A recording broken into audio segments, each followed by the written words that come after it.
राम जय जय राम, श्री राम जय राम जय जय राम, श्री राम जय राम जय जय राम, श्री राम जय राम जय जय राम, श्री राम जय राम जय जय राम, श्री राम जय राम जय जय राम, श्री राम जय राम जय जय राम, श्री राम जय राम जय जय राम।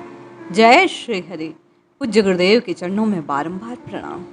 आप और मैं सब यही चाहते हैं कि नित्य निरंतर हमारा चित्त, हमारा मन सतत रूप से परमात्मा के चरणों से लगा जाए। पर प्रश्न ये है, संशय ये है कि क्या किया जाए कि चित्त केवल और केवल प्रभु के चरणों से लगा रहे। पूज्य स्वामी राम सुखदास जी की वाणी से आइए हम इस संशय को दूर करते हैं, इस प्रश्न का समाधान खोजते हैं कि भगवान में चित्त कैसे लगाया जाए। आपका और ये मेरा जो मन है संसार की ओर भागना छोड़कर प्रभु की ओर दौड़ना कैसे प्रारंभ कर देगा। आइए स्वामी जी के प्रवचन के आधार पर ये जानने का प्रयास करते हैं कि आपका और मेरा चित्त प्रभु के चरणों से कैसे लिपट सकता है। भगवान ये बात कहते हैं कि जो मेरे में चित्त लगाता है वह मेरा हो जाता है, मुझको प्राप्त कर लेता है। पूज्य स्वामी जी कहते हैं, एक तो विघ्नों के नाश के लिए और दूसरा भगवान की प्राप्ति के लिए इस चित्त को प्रभु से लगाना बड़ा आवश्यक है। मानो बीच में आने वाली बाधाएं स्वतः हट जाती है जब हम प्रभु से अपना संबंध जोड़ लेते हैं। दोनों बातें प्रभु को अपना मानने से विघ्न हट जाएंगे और प्रभु मिल जाएंगे। स्वामी जी कहते हैं, मानने मात्र से ये सहज हो जाएगा। अब माना कैसे जाए? सतत केवल और केवल चित्त में प्रभु की स्मृति कैसे बनी रहे, कैसे भगवान में चित्त लगाया जाए?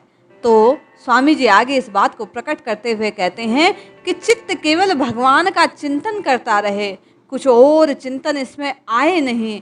ऐसा यदि हरदम होता रहे, खाना पीना उठना बैठना चलना फिरना आदि हर व्यवहार में यदि प्रभु का स्मरण बना रहे तो काम बन जाता है। घर का काम, दुकान का काम, खेती का काम, लेन देन का काम सब यदि प्रभु के निमित्त करने लग जाए, केवल चित्त में प्रभु की याद बनी रहे, तो आपका और मेरा हर काम भजन बन जाएगा, ऐसा स्वामी जी का कहना है। भगवान में चित्त लगा रहे, इसके लिए दूसरी बात यह है कि याद केवल और केवल प्रभु की जाए। जैसे लोभी को धन का लोभ होता है, उसी प्रकार केवल और केवल आपको और मुझे प्रभु का लोभ हो जाए, दर्शनों का लोभ बन जाए, प्रभु के श्री विग्रह को निहारने का, उसका चिंतन करने का, ध्यान में उनके स्वरूप को निहारने का, प्रभु से मिलने का, प्रभु से बात करने का, प्रभु के नाम जप का हमारी जिह्वा को लोभ लग जाए तो हमारा चित्त कहीं और दौड़ेगा नहीं।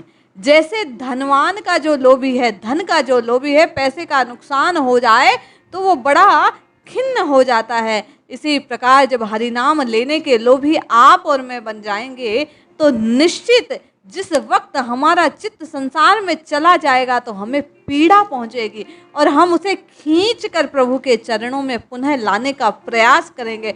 और अधिक भाव से हमारा नाम जपना, हमारा प्रभु का स्मरण करना चल पड़ेगा। ध्येय जब ये हो जाएगा कि केवल और केवल सब बाधाओं को पार कर हमें हरि भजन करना है, तो हमारा चित्त हरि से जुड़ने लग जाएगा। ध्येय होते ही सिद्धि तत्काल होने लगती है, ऐसा स्वामी जी का अनुभव है। स्वामी जी कहते हैं कि जैसे पैसे कमाने की लालसा दिन रात रहने से पैसों का चिंतन बना रहता है, इसी प्रकार लालसा जब प्रभु के चरणों के प्राप्ति की हो जाए, प्रभु की प्रीति की हो जाए, तो आपका और मेरा चित्त सदैव सदैव श्री हरि के चरणों से लगा रहेगा। फिर हमें दूसरी बात सुहाएगी नहीं, भगवत संबंधी चर्चा ही केवल आपको और मुझे आनंद दिलाएगी। जैसे उसका ध्येय लक्ष्य एक होने से केवल और केवल पैसे की याद रहती है, उसी प्रकार हमारा ध्येय केवल और केवल प्रभु की प्राप्ति होने से हमें केवल और केवल सतत रूप से प्रभु का स्मरण बना रहेगा। क्योंकि जो ध्येय बन जाता है, ध्यान केवल और केवल उसी पर टिकने लग जाता है, धीरे धीरे चित्त में उसी की छवि बनने लग जाती है। जिस प्रकार धन का लोभी झूठ कपट से हर प्रकार से धन कमाने की बात सोचता है, उसी प्रकार जब लोभ प्रभु के चरणों का, प्रभु की प्राप्ति का, प्रभु के प्रेम का हो जाएगा, तो साधक येन केन प्रकार केवल और केवल सतत प्रभु के चिंतन में लगने के लिए बाध्य हो जाएगा। परमात्मा तत्व की प्राप्ति तब आपको और मुझे ध्येय रूप में होने लग जाएगी। लक्ष्य एक रखो। स्वामी जी कहते हैं कि एक बार भगवान को अपना मानकर, स्वयं को भगवान का मानकर जब आप और मैं जीवन के सभी कर्तव्यों का पालन करने लग जाते हैं, तो आपका और मेरा जीवन राममय हो जाए से फिर कोई रोक सकता नहीं। आध्यात्मिक ग्रंथों में कहीं भी नहीं लिखा कि धन कमाने से मानव शरीर, भोग भोगने से मनुष्य शरीर, बढ़िया बढ़िया मकान बनाने से मनुष्य शरीर, या इन सब बातों के लिए ये शरीर दिया गया है। जितने ग्रंथ हैं, शास्त्र हैं, स्वामी जी कहते हैं सब में एक ही बात कही गई कि ये नर्तन जो मिला है वो भजन स्मरण के लिए है, आध्यात्मिक उन्नति के लिए है, परलोक को सुधारने के लिए है। ये चोला, ये शरीर दिया इसीलिए भगवान ने कि आदमी, व्यक्ति, साधक भजन, ध्यान, सद्वृत्ति आदि का उद्योग कर सके, प्रभु को याद कर, अपनी विकृतियों को दूर कर, नित्य निरंतर केवल और केवल प्रभुमय होने के लिए प्रयास कर सके। जब हमें ये बात याद रहने लग जाएगी, स्वामी जी कहते हैं कि ये शरीर क्यों मिला, इस शरीर को पाने का औचित्य क्या है, किस लिए व्यक्ति को शरीर दिया गया, जब ये याद रहने लग जाएगा तो इसका प्रयोजन याद रहने से आप और मैं नित्य निरंतर केवल और केवल प्रभु का नाम जपने लगेंगे। जी कहते हैं कि हम भगवान के हैं। आज से ये बात मान लें तो आपने और मैंने कोई कम बड़ा काम नहीं किया, बड़ा भारी काम कर लिया। सच्चे दिल से मान ले कि हम भगवान के हैं, किसी और को अपना मानना और कहना नहीं। प्राणी पदार्थ सब कुछ प्रभु के हैं, ये बात मानकर मनुष्य मात्र के लिए केवल और केवल श्री हरि के स्वरूप को जब देखने लग जाते हैं, वासुदेव सर्वम का भाव जब हमारे हृदय में पुष्ट होने लगता है, तब हमारा बड़ा भारी काम, स्वामी जी कहते हैं, बन जाता है। अपने घरों का गाय आप रखते हो, फिर बेच देते हो, 1, 2, 4 दिन आपने यहाँ भी आ जाएगी, किंतु वह रहने वाली नहीं है। फिर भूल चूक आपके यहाँ आवेगी नहीं, क्योंकि उसे पता लग जाएगा कि अब ये हमारा घर नहीं है। ये तो पशु में भी जानकारी है, उसे भी पता है कि जहाँ जिस खूंटे से बंधने लग जाता है उसी का हो जाता है। तो यदि आप और मैं परमात्मा को अपना मान लेंगे तो हमारा मन रूपी जीव भी फिर प्रभु के चरणों से ही बंधा रहेगा। तो स्वतः नित्य निरंतर केवल और केवल उनके स्मरण में, उनके नाम में हम और आप खोए रहेंगे। अपने को तो अनुभव है ही कि आपकी कन्या विवाह करने के बाद, विवाह करने के बाद जिस घर में जाती है उसे अपना मान लेती है। आप गोद चले जाएं तो उसको अपना मान लेते हैं, साधु सन्यासी संप्रदाय को अपना लेते हैं, उस गुरु को, उसी को अपना मान लेते हैं, उसी की बात को अपना स्वीकार कर लेते हैं। तो जब स्वच्छ हृदय से, शुद्ध अंतःकरण से आप और मैं प्रभु को अपना मान लेंगे तो हम प्रभु के हो जाएंगे। मानना हुआ भी अपना दिखने लग जाएगा, दूसरे आपके हैं नहीं, ये बात स्पष्ट होने लग जाएगी। मानने मात्र से आपका और मेरा जन्म जन्मों का जो पाप बंध है वो कटने लग जाएगा और हम भगवान के हैं, ये बात इस संसार से आपका और मेरा नाता तोड़ देगी।